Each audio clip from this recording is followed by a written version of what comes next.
Bonjour à tous, c'est le petit yaourt. Aujourd'hui on se retrouve pour une nouvelle vidéo un peu particulière puisqu'on va parler d'un challenge littéraire. Ce qui est bien avec Booktube et avec le fait de parler de nos lectures sur internet, c'est qu'en fait il y a tout le temps des challenges littéraires, il y en a pour tous les goûts, pour tous les types de lecteurs. Moi je trouve ça plutôt chouette ces challenges littéraires, il n'y a pas d'obligation, c'est vraiment quelque chose qu'on fait si on a envie de le faire.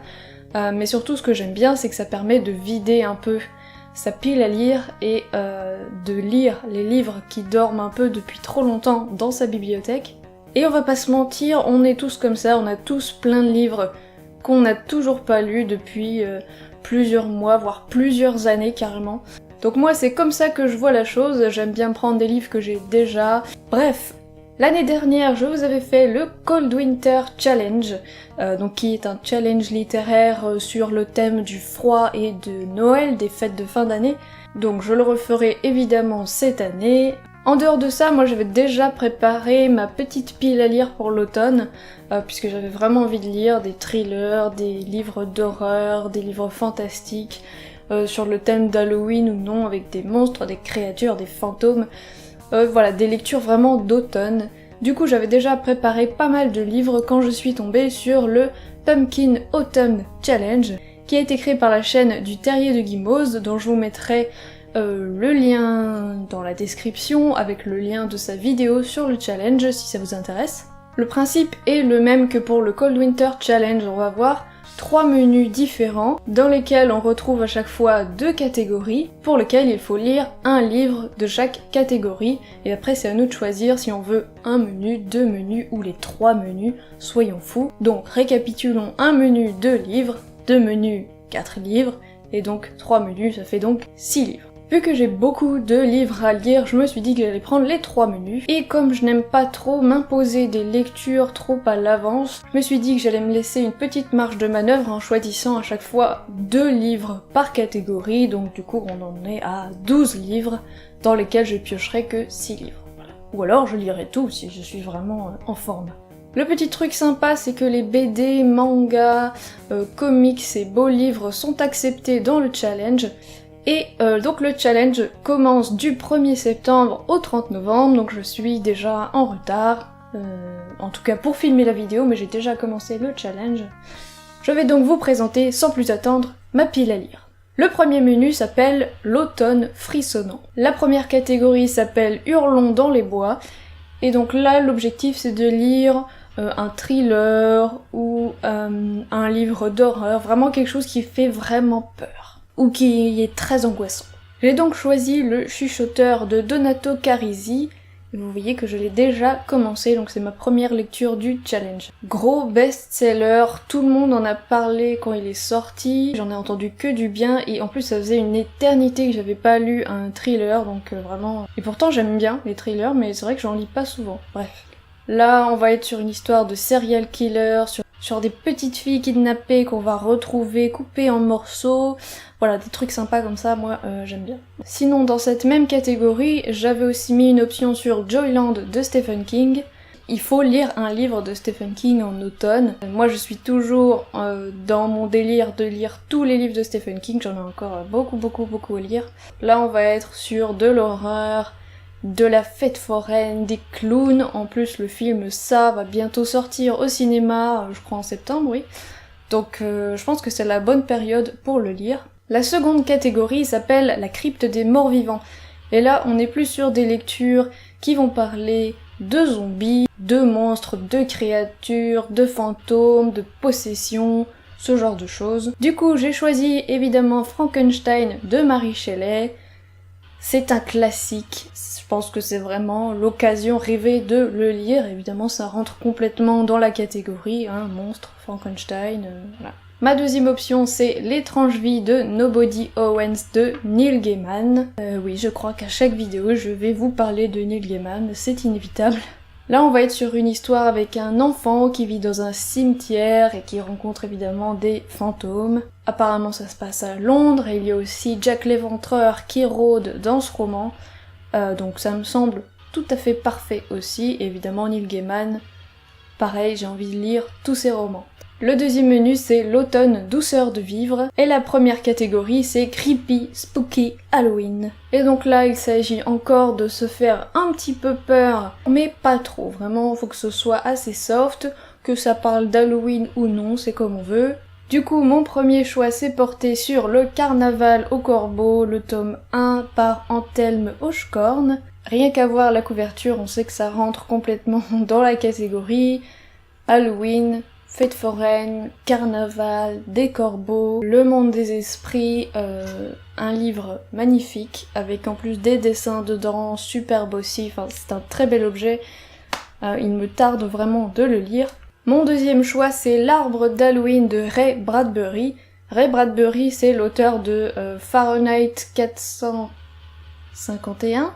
On a Halloween dans le titre, la couverture me fait hyper envie, c'est un tout petit livre, ça va parler de la fête des morts sous forme de conte fantastique, et il va y avoir aussi apparemment un voyage autour du monde pour en savoir plus sur Halloween et donc la fête des morts, et puis voilà, il y a des enfants dedans, donc ça a l'air plutôt sympa. La deuxième catégorie c'est Fall in Love.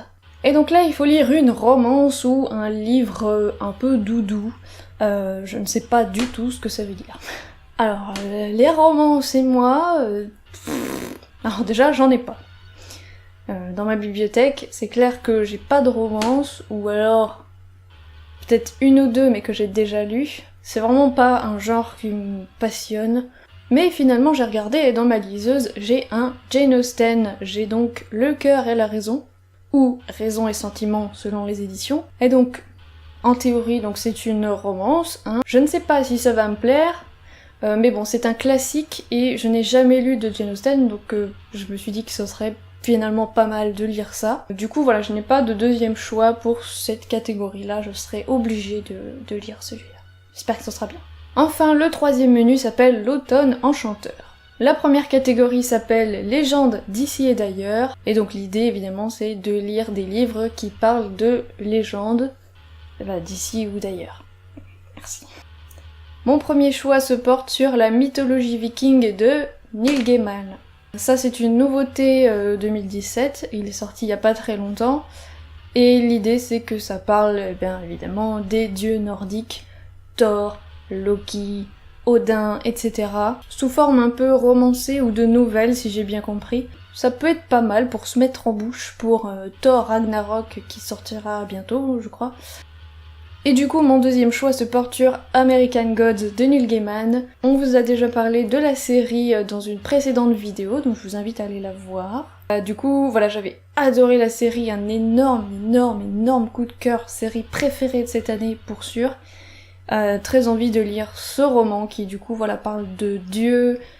C'est un peu la guerre entre les anciens dieux et les nouveaux dieux. Les nouveaux dieux qui représentent la technologie moderne. Voilà, en plus c'est pas mal violent, il y a du sang, il y a des dieux, moi j'ai trop envie de le lire. La deuxième catégorie s'appelle Féerique citrouille, et là il s'agit donc plutôt de lire des livres avec des fées, avec un univers féerique dedans, ou alors de lire un nature writing, un écrit sur la nature avec un petit côté autobiographique dedans, enfin bref. Moi c'est pas trop mon truc, j'en ai pas dans ma bibliothèque, donc je me suis plutôt orientée vers tout ce qui est féerique et fée. Du coup, mon premier choix, c'est Faerie et autres textes de Tolkien. Je crois que ça fait 3 ans qu'il est dans ma bibliothèque, celui-là, j'ai pas eu le courage de le commencer. Oui, courage. On n'est pas sur un roman, on est plus sur un essai avec différents textes de Tolkien qui ont été rassemblés en un volume, avec quelques petites histoires dedans, comme celle du fermier Gilles de Ham. Il y a l'essai du conte de fées, voilà, il y a pas mal de questionnements sur les mythes, les légendes et voilà, l'univers féerique, donc c'est un livre à lire. Sinon, mon deuxième choix, c'est un livre qui se trouve dans ma liseuse, c'est un livre de Charline Rose qui s'appelle Edwen, le monde des fées. Le monde des fées, c'est un livre qui a eu le prix de l'imaginaire 2016, c'est un livre plutôt fantasy qui va parler de fées et de créatures féeriques, donc ça me fait super envie et je ne connais pas du tout l'auteur, donc ça peut être pas mal.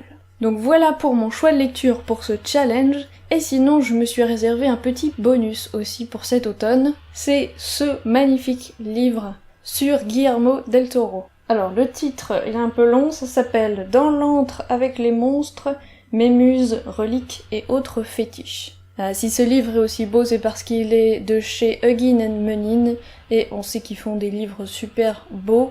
À l'intérieur, c'est pareil, il y a des photographies magnifiques de chez Guillermo del Toro, de sa maison, et c'est un vrai cabinet de curiosité, sa baraque. On sait que Guillermo del Toro, donc c'est le réalisateur, qui a fait Le Labyrinthe de Pan, Hellboy, etc. Et lui, il adore tout ce qui est monstres, créatures, c'est vraiment autour de ça qu'il travaille. Donc pour le coup, ça rentre complètement dans ce challenge de l'automne finalement. Peut-être que je vous ferai finalement une vidéo spéciale sur ce livre, ou en tout cas, voilà, je vous en parlerai dans ma vidéo bilan du Pumpkin Autumn Challenge. Voilà, c'est tout pour cette petite vidéo un peu surprise, voilà. J'espère qu'elle vous a plu.